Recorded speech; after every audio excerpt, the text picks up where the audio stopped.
Je vais vous raconter comment j'ai appris la maladie de mon père, ce que j'ai ressenti, ce que j'ai pensé. Je ne le savais pas encore, mais c'est à ce moment-là que je suis devenue jeune aidante.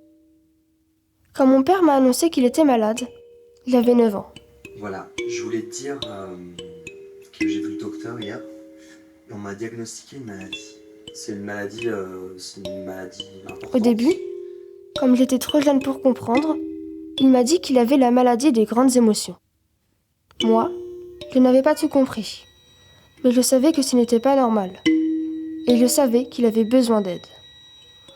La première chose que j'ai pensée après l'annonce, c'est pourquoi moi ? Tout allait bien, j'étais heureuse, alors pourquoi moi ? Et pourquoi maintenant ?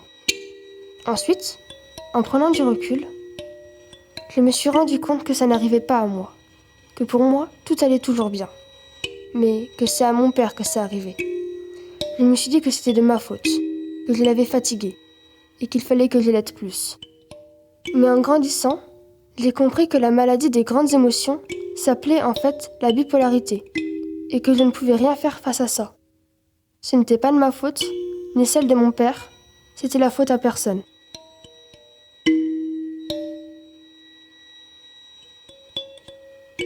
Des fois, il arrive que mon père fasse des crises.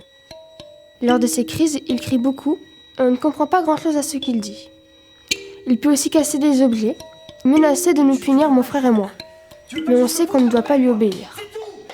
En fait, afin de dédramatiser la situation de ces crises, avec ma mère et mon frère, nous avons créé Fefen. Fefen, c'est l'alter ego maléfique de mon père, qui lui s'appelle Stephen. Et lors de ces crises, on accuse Fefen de faire les bêtises. Ça nous fait beaucoup rire.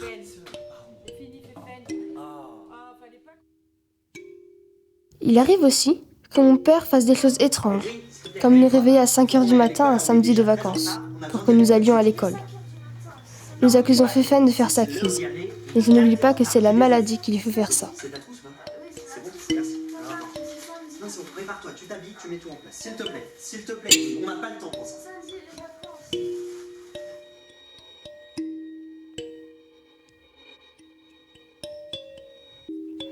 Ma mère m'a expliqué que quand il fait une crise, ce n'est pas vraiment lui, c'est la maladie. Lors de ces crises, il a l'impression de ne pas mériter sa famille. Il fait tout ce qu'il peut pour qu'on arrête de l'aimer. Quand elle me dit ça, ça me fait de la peine. Mais je sais que nous, on l'aimera toujours, même avec sa maladie.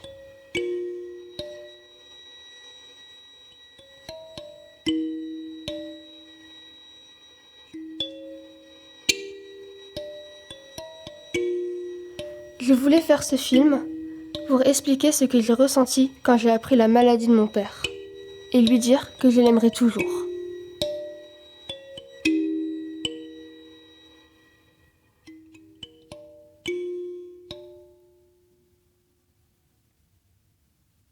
Voilà, c'était Halloween.